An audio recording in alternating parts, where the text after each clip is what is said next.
Well, hello, everybody. Thank you for making the trip from all the corners of the globe to come to this occasion in this particular year. Now, I don't know about you, but I cannot believe that it's been 20 years. When, at the start of the year, when folks started talking about this, it just didn't feel real, because for me, the beginning of Ubuntu was warthog, right? And so I was able to put it out of my mind and say, okay, all right, let's wait till October. But now, here we are, and it really has been 20 years of Ubuntu. So I want to start by just expressing such gratitude and appreciation for all of the people here and everywhere over many, many years who, in so many different ways, have made this project a joy and an unexpected adventure through time, through software, through communities, through countries, through culinary delights. Thank you to all of you who are at the summit or watching on video, or who have friends watching on video. If you have in any small way, shape, or form been part of making Ubuntu what it is today, I want to say thank you. It's a real pleasure for me to be here in The Hague. We had a much smaller summit here in The Hague in, I think, 2016. And, I got to discover all these interesting places, museums, institutes where great things have happened or great things are celebrated. And particularly in culture and art, this city is extraordinarily rich. And I hope all of you will get an opportunity to dip into parts of that you find interesting, or which remind you of things that you've seen. Of all of that, of the Rembrandts and the Vermeers, the single thing that I most enjoyed was a tiny little museum dedicated to M.C. Escher. And maybe you recognize this, or maybe you'd recognize some of his other work, but there's this amazing thing that happens between maths and art and perception and reality that is just extraordinary and unique in the world. So there is a tiny little place somewhere here in the city which has an incredible collection of his work, and I really would encourage you to go and see it. Maybe by the end of the summit, you'll feel like a fish out of water or a duck going for a swim, I don't know. But I hope you have a great time, and I hope that the experience is full of unexpected pleasures. 20 years ago, we had just become Ubuntu. Before that, we were nonameyet.com. I think, in fact, that was registered as nonameyet.com. That was back in the days when a .com was a big idea. And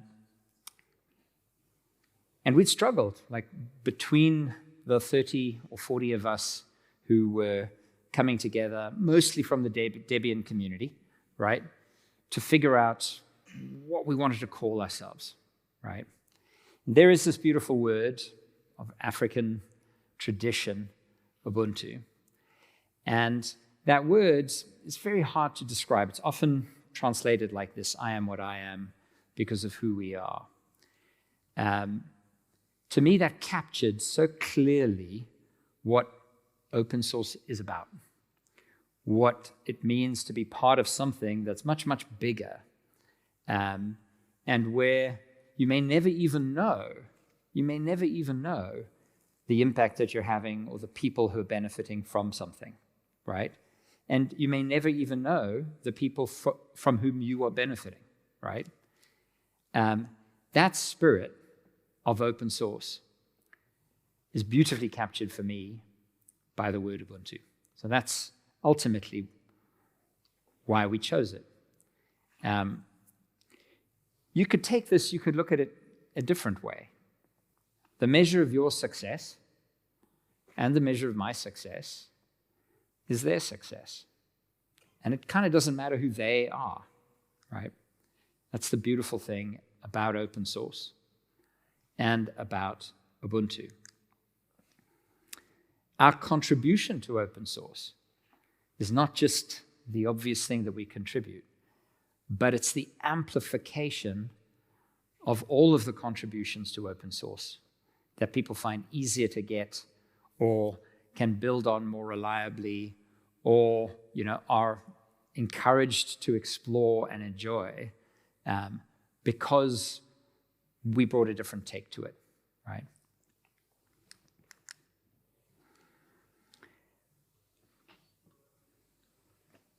There is a community that builds something, right?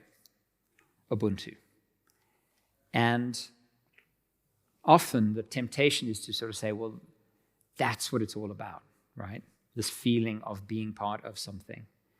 But for me, the other half of this is all of the people doing brilliant things who don't identify as Ubuntu, right? Innovators who do things we wouldn't even know how to try, how to do. So I think about silicon companies, right?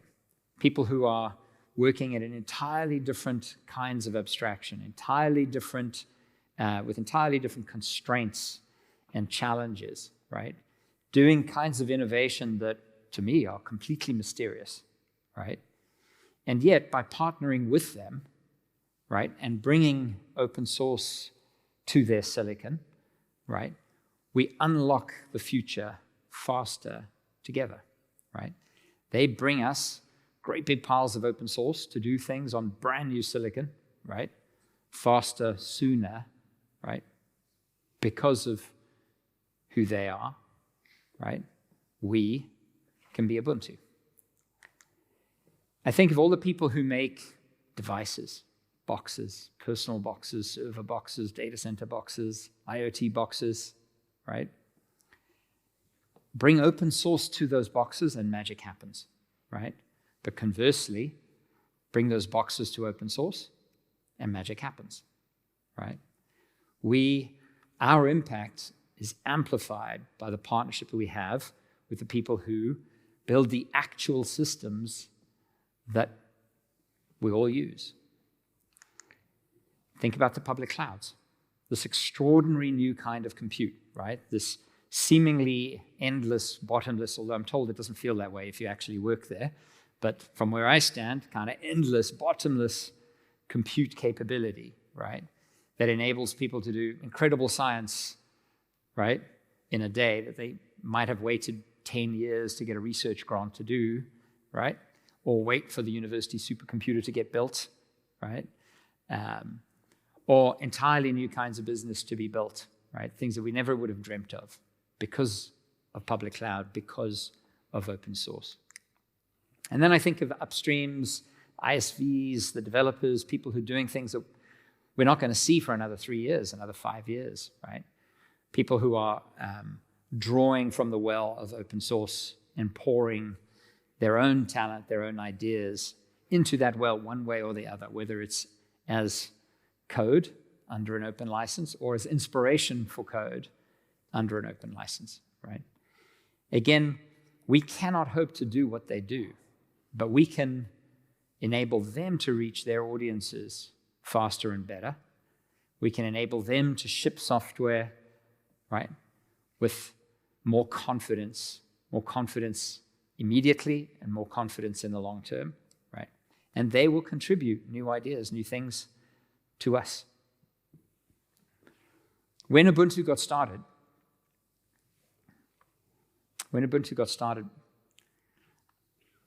those amongst us who had brand new laptops had one core running at about 1 gigahertz, right? Brand new laptops. And yet today, you run that on a coin cell. It's incredible.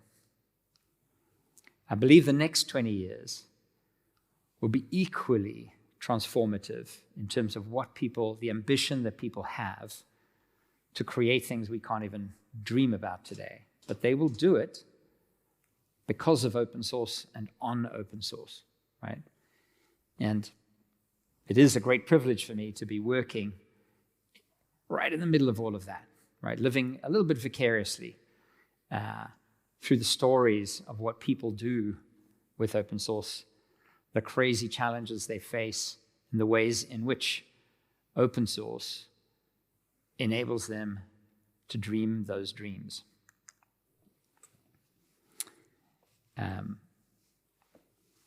Canonical didn't really exist for a long time, right? It was only the Ubuntu community.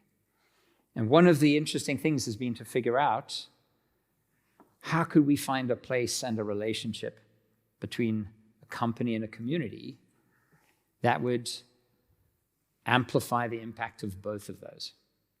In discussion with the Community Council this week,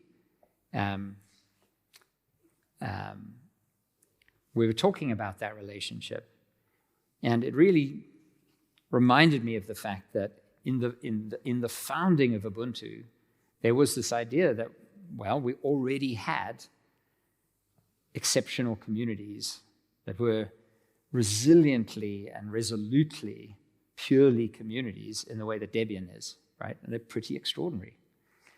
And we already had companies that were exceptional, right? Who were focused on open source, the Red Hats, the SUSEs of the world, who had really blazed that trail, and credit to them for doing that, right? We need to find a new space. We need to find a way of working, right, which would be genuinely different and genuinely new. And so there have been many times in our history when people have said, oh, why don't you just do this because that's what everybody does? And I would say, well, because they've already done it. We don't add anything if we don't think differently about that relationship, right? Those relationships are difficult, right? All relationships can be difficult, right? People never want exactly the same thing. People never see the world exactly the same way. How dull if they did. We've all had different experiences. I think it's a real credit to everybody concerned that we have found this balance, right? It's something that brings me great joy to see people who work for Canonical and people who do not work for Canonical having an intellectual and, emotional discussion about technology without necessarily knowing or caring whether the other person has a life, no, maybe that's the wrong term, but an agenda, right, beyond solving this problem, right? I think it's a real credit to all concerned that largely we see that's what we see. This is our new London office at Canonical, and I was delighted that the very first event that was held there was the Cephalacon for the Ceph community, right? With people from a wide range of companies and community interests, from the kernel all the way up, right? Hashing it out, haggling it out, bragging a little, boasting a little, pushing a little, right? Just like we like it. Just like our very, very earliest summits and conferences in very different circumstances. Innovation happens everywhere, right? There's so much compute. There is so much diversity in the kinds of compute. Public cloud, data centers, edge clouds, tiny little things, workstations, right? None of us can know the whole of it, right? But I would ask us all to try to find what we have in common, right? You may be across the table from someone who's trying to get something done on a mainframe. You might be across the table from someone who's trying to get something done on a supercomputer. You may be across the table from someone who's trying to focus on a personal computer, a desktop environment, right? You all have something in common, right? Wherever innovation happens, right, we want to support that innovation. accelerate that innovation and enable that innovation. Not just wherever in compute, but wherever in space too. This is a very empty new Beijing office where I hope, right, we can get members of the community, open source community, right, who are equally passionate about everything from AI to health to, well, whatever they might be passionate about, right? To broaden our community, keep it an open community, right? And make sure that the benefits of open source reach every corner of the globe. We are different. We want different things, right? It's a great joy for me to see leaders who are driven and who are passionate and who are aware of details from the lowest level in the kernel all the way up to the highest level in terms of user experience or domains about which I'll never, have any deep understanding. To see those leaders able to craft something that expresses their vision, right, enables them to push into their audience with much of the muscle that the whole Ubuntu community brings, right, without necessarily distracting all of us, right, from the things that we care about. I want to thank everybody who's showed up and said, I want to take Ubuntu in a different direction, right? But I will work together and make that a plus, right? Ubuntu plus. That's very difficult. That is definitely not the easy way to do it, right? Either technically or socially, right? That is not the easy way to do it. But in the long run, that's the way that wins. Over the last 2 years, we've very carefully and very deliberately been enabling people to think about Ubuntu as an enterprise platform, as a mission-critical platform. And that was always going to be a very sensitive, delicate question, right? How are we going to do that? What are we going to take away? What are we going to lose if that happens, right? Inside Canonical, in the Ubuntu community, in the wider audience, right? I felt, others felt, we needed to be very, very careful not to spoil something that we all believe in, right? I want to thank everybody who's played a hand in shaping our thinking in how we do that. And the reason I think this is important in the community is because whatever your vision, whatever your audience, we want you, I want you to feel like you can be pro. Edubuntu, pro. Kubuntu, pro, right? There is no reason for a community project not to aspire, right, to deliver to that standard. And because we've done this the way that we've done this, I really believe it's possible.